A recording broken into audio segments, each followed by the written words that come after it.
नमस्कार, आप सभी का स्वागत है। तो दोस्तों आज हम करने वाले हैं साइंस के महत्वपूर्ण प्रश्न जो सभी एग्जाम्स के लिए महत्वपूर्ण हैं। ये प्रश्न किसी न किसी एग्जाम में पूछ लिए गए हैं और आगे भी पूछे जाने की संभावना है। आप कोई भी एग्जाम देते हो, चाहे वह पीसीएस हो या रेलवे, बीएसएससी हो या एसएससी, सभी एग्जाम्स में साइंस के प्रश्न बनते ही बनते हैं। तो चलिए दोस्तों, बिना टाइम वेस्ट किए हुए स्टार्ट करते हैं आज का क्लास। आज का पहला प्रश्न है, निम्नलिखित में से कौन सा रासायनिक परिवर्तन नहीं है? कौन सा रासायनिक परिवर्तन नहीं है? तो इसका क्या आंसर होगा? इसका आंसर होगा ऑप्शन डी, पानी का वाष्प में रूपांतरण रासायनिक अभिक्रिया नहीं है, जब बल्कि यह क्या है? तो यह एक भौतिक प्रक्रिया है, यानी कि भौतिक परिवर्तन है। जबकि कोयले का जलना, कागज का जलना, लकड़ी का जलना, ये सब रासायनिक परिवर्तन होता है। अब पानी का वाष्प में रूपांतरित होना एक भौतिक परिवर्तन है। क्यों? क्योंकि यह एक अस्थायी परिवर्तन नहीं है और न ही इससे कोई ऐसा नया पदार्थ बनता है जो पानी के घटकों के गुणों से भिन्न हो। तो इसलिए ये है जो क्या है, ये भौतिकी परिवर्तन है। चलिए आगे हैं।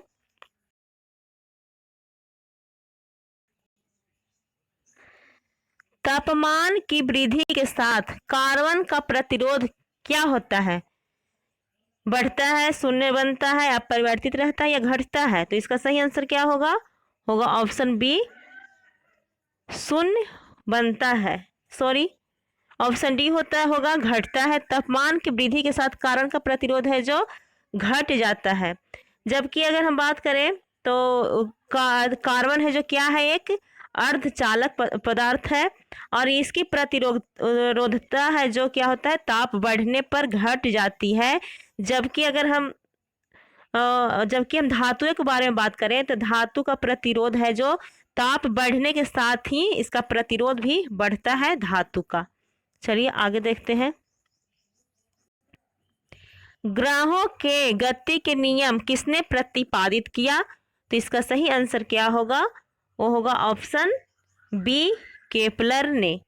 और केपलर थे जो एक जर्मन गणितज्ञ थे और इन्होंने 1609 ईस्वी में सूर्य के सापेक्ष ग्रहों के चाल संबंधी अपने 2 नियम प्रस्तुत किए थे और 1619 में इन्होंने अपना तीसरा नियम प्रतिपादित किया था। किन्होंने? तो केपलर ने।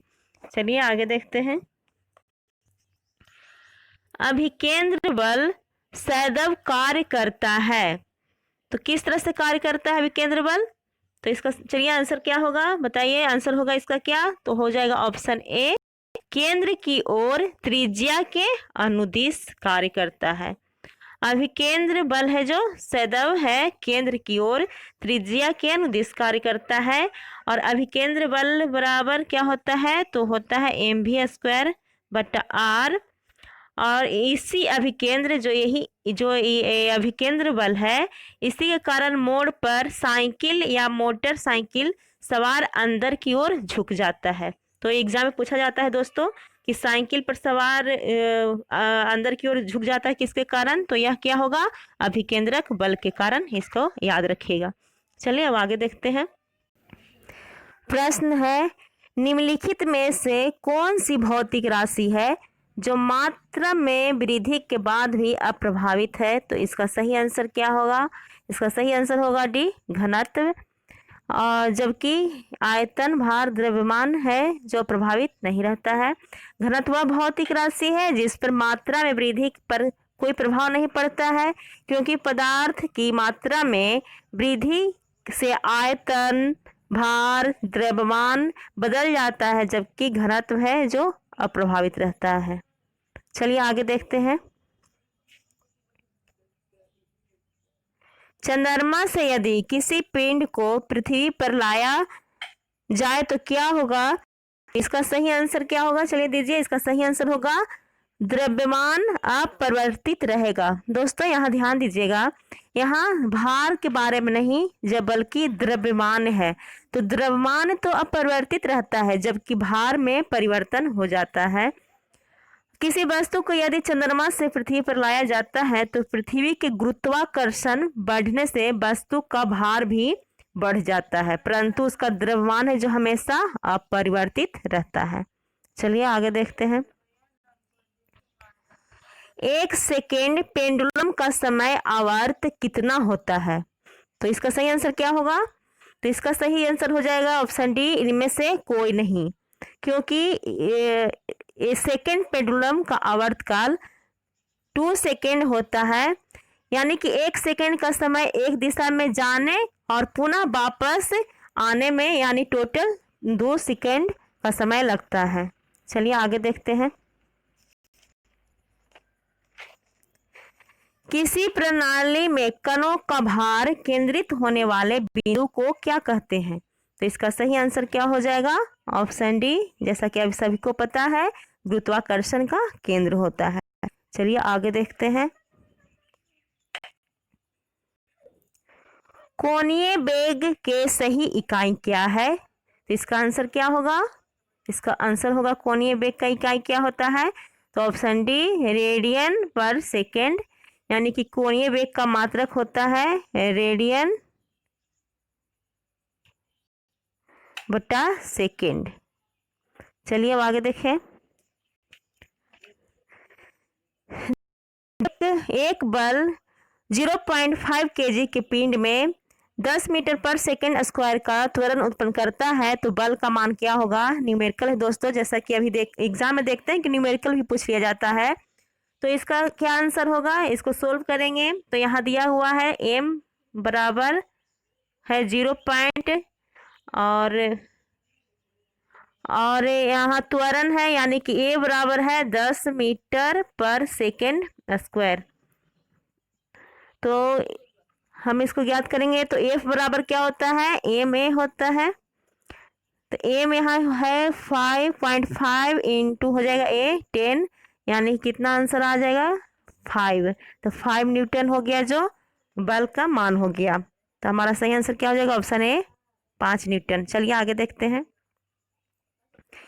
किसी सदिश का परिमाण कभी भी नहीं हो सकता है, तो इसका यानी कि सदिश कभी भी नहीं हो सकता है, तो इसका क्या आंसर हो जाएगा? होगा ऑप्शन सी, सदिश है जो ऋणात्मक कभी भी नहीं होता, शून्य होता है, धनात्मक होता है। और किसी सदिश का परिणाम कभी भी ऋणात्मक नहीं हो सकता है, क्योंकि सदिश राशि की दिशा ऋणात्मक तो हो सकती है लेकिन उसका परिमाण है जो ऋणात्मक नहीं होता है। चलिए अब आगे देखते हैं।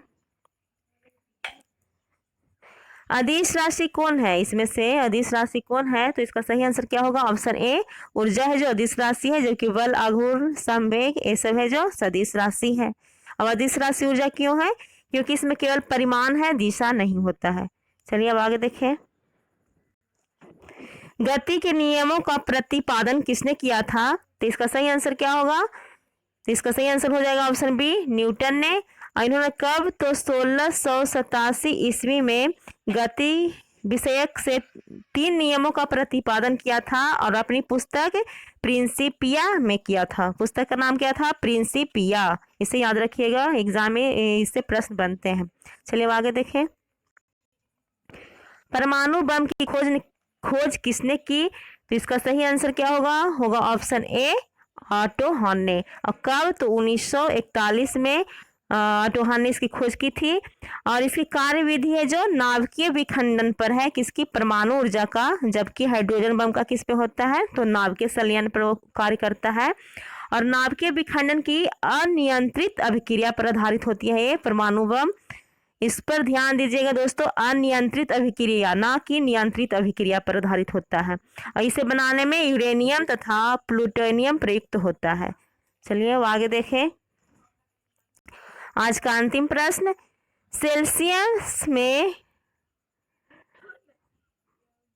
माप का कौन सा तापक्रम 300 डिग्री केल्विन के बराबर है?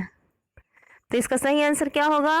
वो होगा ऑप्शन बी, 27 डिग्री। और कैसे होगा वो देख लेते हैं। तो हम लोग मतलब कि परम ताप को ही केल्विन कहते हैं, और यह वह ताप होता है जिसपे एंट्रोपी अपने उच्च सीमा पर होता है। और के बराबर यानी केल्विन बराबर क्या होता है? C plus 273,